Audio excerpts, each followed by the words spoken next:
Hi നമസ്കാരം. ഇന്ന് നമ്മോടൊപ്പം ഉള്ളത് ഒരു സ്പെഷ്യൽ ഗസ്റ്റ് ആണ്. എസ്തെറ്റിക് കുഞ്ഞമ്മയുടെ സാന്നിധ്യവും മലയാള സിനിമയിലെ ന്യൂ ഏജ് ആക്ടറുമായ അരുൺ അജികുമാർ. അപ്പോൾ welcome to the show Arun. അപ്പൊ എന്തൊക്കെയുണ്ട്, സുഖാണോ?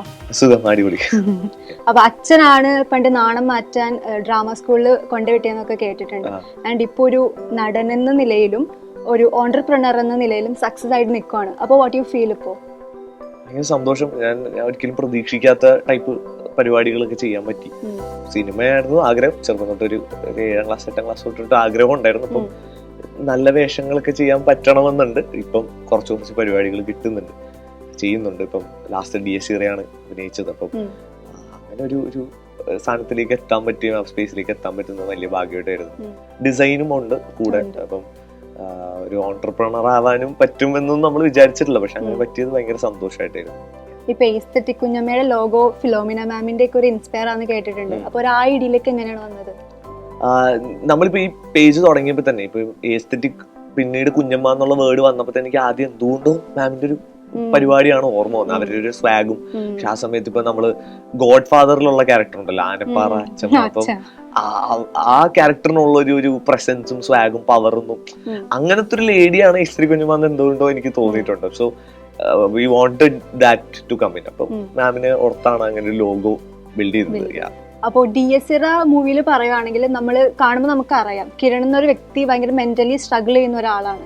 അയാൾ ഓക്കെ ആണ്, കാമാണെന്ന് പറയുമ്പോഴും ആൾ ഓക്കെ അല്ലാന്ന് നമ്മൾ ഓഡിയൻസിന് മനസ്സിലാവുന്നുണ്ട്. സോ അതൊരു ഡിഫറെന്റ് ക്യാരക്ടർ ആയിരുന്നല്ലോ. അപ്പൊ അത് ചെയ്യുമ്പോൾ വെല്ലുവിളി ആയിരുന്നോ? വെല്ലുവിളി ഞാൻ ഇതുവരെ അങ്ങനെ സാധനം ചെയ്തു നോക്കിയിട്ടില്ല. എനിക്കും അങ്ങനെ ഒരുപാട് ട്രോമറ്റൈസിങ് പേഴ്സണൽ എക്സ്പീരിയൻസ് ഒന്നും ഇല്ല അങ്ങനെ പ്ലേ ചെയ്യാൻ.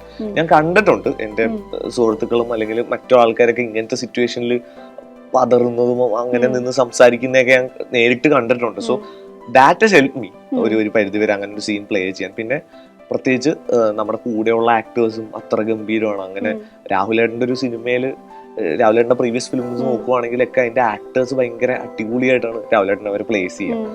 സോ അങ്ങനെ ഒരു സിനിമയിൽ ഒരു സ്പേസിൽ വരുമ്പോൾ I think that has help me a lot. And അപ്പം വെല്ലുവിളി എന്ന് പറയുന്നത് എനിക്ക് ബേസിക്കലി ഇപ്പം ഞാൻ സിഗരറ്റ് വലിക്കത്തില്ല. അപ്പൊ അതിനായിട്ടുള്ളൊരു ഇത് കിട്ടാനും പിന്നെ സംസാരിക്കുമ്പോൾ അങ്ങനെ ഒരു ട്രോമ ഉള്ളി വെച്ച് സംസാരിക്കുമ്പോൾ ഉണ്ടാവേണ്ട ലെയേഴ്സ് ഒക്കെ കൂടുതൽ തിങ്ക് ചെയ്യും. ഒരുപാട് അതിന്റെ പുറകിൽ കുറച്ച് ആലോചിച്ചിട്ടൊക്കെയാണ് അതിലോട്ട് പിടിച്ചത്. അല്ലാതെ ഭയങ്കര പ്രോബ്ലമാറ്റിക് അല്ല, എന്നാലും കുറച്ച് വെല്ലുവിളി ഉണ്ട് എവിടെയോ. പ്രണവിന്റെ ഒക്കെ ഒപ്പം ഉള്ള ഒരു എക്സ്പീരിയൻസ് എങ്ങനെയായിരുന്നു? അടിപൊളി എക്സ്പീരിയൻസ്, ഭയങ്കര ഒരു ഫൺ. എനിക്ക് ആ ഷൂട്ടിന്റെ സമയത്ത് actually I was having fun with him. So ഭയങ്കര കുറെ നല്ല കഥകളൊക്കെ പറഞ്ഞുതരും. ഓരോ സ്ഥലത്ത് പോയ എക്സ്പീരിയൻസും യാത്രകളിലോ എവിടെയൊക്കെ പോവാം എന്നൊക്കെ പറയുന്ന കാര്യങ്ങളൊക്കെ പറഞ്ഞു. ഭയങ്കര രസമാണ്. എനിക്ക് ഇഷ്ടമാണ് ഇങ്ങനെ ചോദ്യങ്ങൾ ചോദിക്കാനൊക്കെ. ആക്ടർ എന്ന നിലയ്ക്കും എന്നെ ഒരുപാട് ഹെൽപ്പ് ഔട്ട് ചെയ്തിട്ടുണ്ട്. കുറെ ഡയലോഗ്സ് ഒക്കെ നമ്മൾ റിഹേഴ്സ് ചെയ്ത് പുതിയ ഡയലോഗ് ഉണ്ടാക്കിയൊക്കെ ഇടും. So that he's A great actor, നല്ലൊരു മനുഷ്യൻ. ഇപ്പോ മെന്റൽ ഇഷ്യൂസിന് സിമ്പിൾ ആയിട്ടാണ് ആൾക്കാർ കൂടുതലും കാണുന്നത്. കാരണം തിയേറ്ററിൽ കിരൺ കരയുമ്പോൾ ചിരിക്കുന്ന ആളുകളും ഉണ്ടായിരുന്നു. സോ അതിനെങ്ങനെയാണ് നോക്കിക്കാണുന്നത്? അതിനെപ്പറ്റി എന്താ ഒരു അഭിപ്രായം? എനിക്ക് അങ്ങനെ തോന്നുന്നില്ല. ഇപ്പൊ പഴയതിനേക്കാളും എല്ലാവർക്കും ഭയങ്കര അവയർനെസ് ഉണ്ട്. അങ്ങനെ മെന്റൽ ഇഷ്യൂസിനെ പോലും അല്ല, എന്തെങ്കിലും ഇൻകൺവീനിയൻസ് അവർക്ക് മനസ്സിലൊന്നും പ്രശ്നമുണ്ടോ, there are people to talk to, അല്ലെങ്കിൽ നമുക്ക് സീക്ക് ചെയ്യാനും പ്രൊഫഷണൽ ഹെൽപ്സ് ഉണ്ട്. അത് കൂടുതലും ആൾക്കാർ അങ്ങനെ ഒരു പ്രോബ്ലമോ ടാബു ആയിട്ടൊന്നും കാണുന്നില്ല. ഇപ്പൊ എല്ലാവരും പോയി സംസാരിക്കുകയും എല്ലാം ചെയ്യുന്നുണ്ട്. നമുക്ക് നല്ല സപ്പോർട്ട് സിസ്റ്റംസും ഉണ്ട്, ആൾക്കാർ അണ്ടർസ്റ്റാൻഡിങ്ങും ആണല്ലോ. എനിക്ക് തോന്നുന്നു ഇപ്പൊ കിരൺ കരയുമ്പോൾ ചിരിച്ചുകൊണ്ടിരിക്കുന്നതെന്ന് വെച്ചാൽ എനിക്ക് തോന്നുന്നു പ്രണവ് ചേട്ടൻ ആ സമയത്ത് ആവുന്ന ഒരു ഓക്വേർഡ്നെസ്സും, എടാ കരയല്ലേ എന്ന് പറഞ്ഞിട്ട് ഞാൻ കരയെന്ന് പറയുമ്പോൾ അന്നല്ലേ കരഞ്ഞോ, പുള്ളിക്ക് എന്താ ചെയ്യേണ്ടതെന്ന് അറിയില്ല. സോ പ്രണവ് ചേട്ടന്റെ ക്യാരക്ടറും ഭയങ്കര കൺഫ്യൂസ്ഡ് ആണ്. വിളിക്കണ്ടായിരുന്നു ഇവനെ എന്നുള്ളൊരു സ്റ്റേജിൽ വന്നിട്ടുണ്ടാവും. സോ ആ സമയത്ത് ഞാൻ ശ്രദ്ധിച്ചത്, എന്റെ അടുത്ത് പറഞ്ഞത് ആൾക്കാർ ഞാൻ കുറച്ചൊക്കെ ചിരി വന്നത് കണ്ടതൊക്കെ, പ്രണവ് ചേട്ടൻ പെട്ടെന്ന് അയ്യോ കരയില്ലേ, അല്ലെങ്കിൽ കരഞ്ഞോ എന്നൊക്കെ പറയുമ്പോൾ ഓട്ടോമാറ്റിക്കലി ഇവൻ എന്താ പറയുന്നത് ചിലപ്പോൾ ആസ് എ ക്യാരക്ടർ തോന്നുമല്ലോ, അതുകൊണ്ടായിരിക്കാം. അല്ലാത്ത പക്ഷം I think people are aware. നല്ല ഇപ്പൊ പഴയ പോലെ അങ്ങനെയൊന്നും അല്ല, ബെറ്ററാണ്. എനിക്ക് പേഴ്സണലി ആ സിനിമയിലെ ഏറ്റവും പേടിയാ വീഴുന്ന സീനാ, കിടക്കുന്ന സീനാണ്. അപ്പൊ തിയേറ്ററിൽ അത് കണ്ടപ്പോ എന്താ തോന്നിയത്? എനിക്ക് സന്തോഷം, നന്നായിട്ട് അത് ഇമ്പാക്ട്ഫുൾ ആയിട്ട് വരണേ എന്നായിരുന്നു. വീഴുമ്പോ ആൾക്കാരിങ്ങനെ പെട്ടെന്ന് മൊത്തത്തിൽ തിയേറ്റർ എന്നൊക്കെ ആവുമ്പോ അപ്പൊ അതിനുവേണ്ടിയാണ് അങ്ങനെ ഒരു സീൻ. അതിന്റെ ഒരു ഇമ്പോർട്ടൻസ് ആ സിനിമയിൽ ഉണ്ടാക്കുന്ന പുള്ളും ഒക്കെ ഇമ്പോർട്ടന്റ് ആണ്. സോ ആ സീൻ അങ്ങനെ അത്രയും ബിലീവബിൾ അല്ലെങ്കിൽ ആൾക്കാര് അയ്യോ എന്ന് വിചാരിക്കുമല്ലോ. സോ അത്ര ഇമ്പാക്ട് ഉണ്ടാക്കിയിട്ടുണ്ടെങ്കിൽ അത് ആ മേക്കറിന്റെയും ക്വാളിറ്റി, എഡിറ്ററും സൗണ്ട് എല്ലാം ഒരു ഹ്യൂജ് കൊളാബറേഷൻ ആണ്. സോ എനിക്ക് ആസ് എൻ ആക്ടർ അതെങ്ങനെ സ്റ്റേജ് ചെയ്തു, അതെങ്ങനെ ചെയ്തു എന്നൊക്കെ കാണാൻ ഭയങ്കര എക്സൈറ്റ്മെന്റ്. എനിക്ക് അങ്ങനത്തെ സീനുകൾ ഇഷ്ടമാണ്. എനിക്കതിൽ അഭിനയിക്കാൻ പറ്റിയത് ഭയങ്കര ഭാഗ്യം.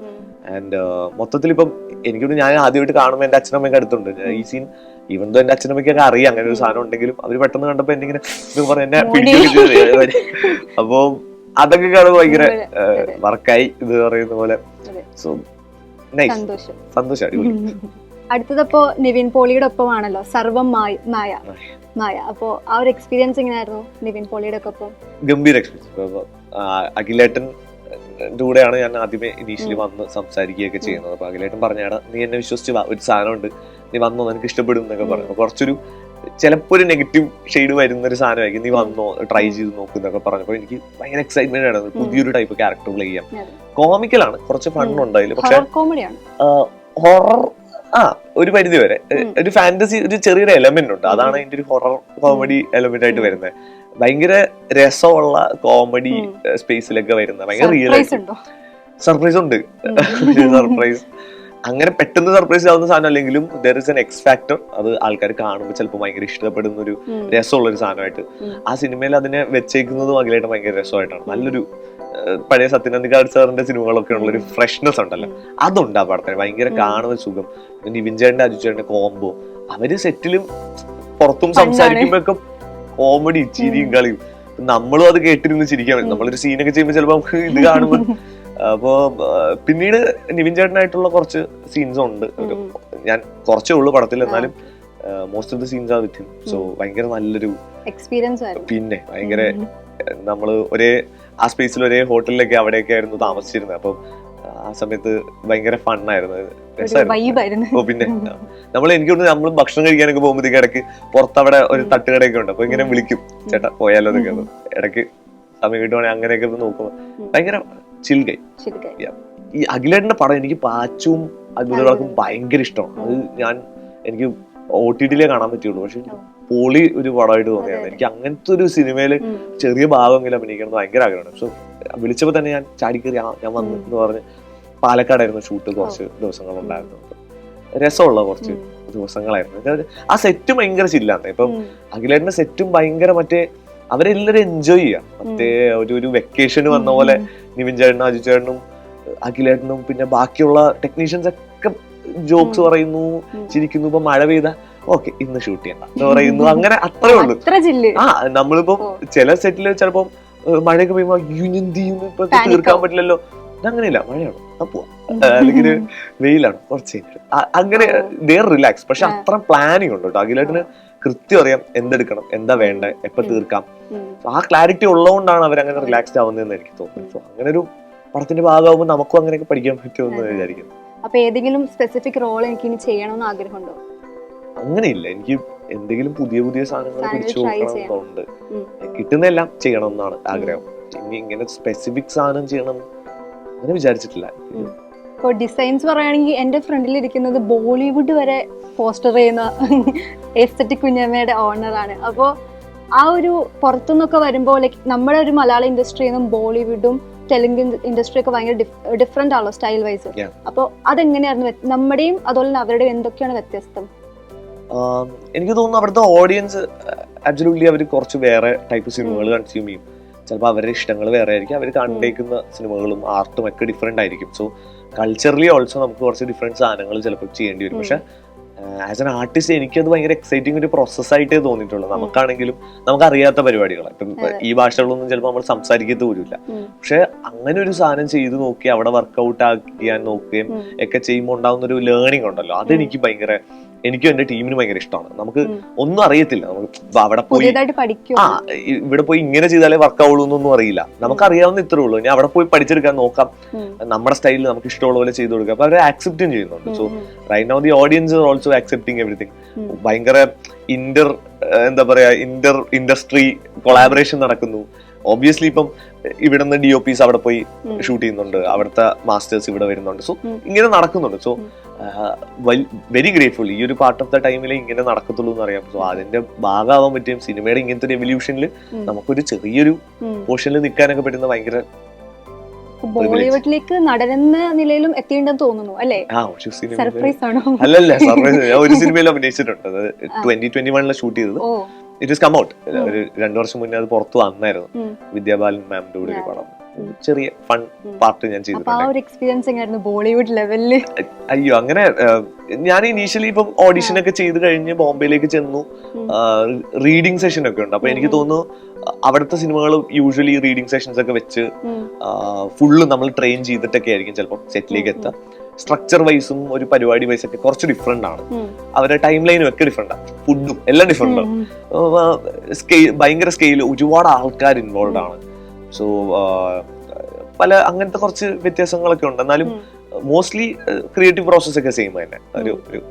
അത് പക്ഷെ ഒരു ഫൺ സെറ്റ് ആയിരുന്നു. ഒരു 8-10 ദിവസം ഊട്ടിയിൽ വിദ്യാ മാമും പ്രതീക് ഗാന്ധി സാറൊക്കെ ഉണ്ടായിരുന്നു. നമ്മളിരുന്ന് കുറെ ഡയലോഗ്സ് ഒക്കെ പഠിച്ച് അങ്ങോട്ടും ഇങ്ങോട്ടും കുറച്ച് ഹിന്ദി പഠിക്കേണ്ട വന്നായിരുന്നു, ഡയലോഗ്സ് മാത്രം. പക്ഷെ നൈസ്, ഒരു ഫൺ എക്സ്പീരിയൻസ്.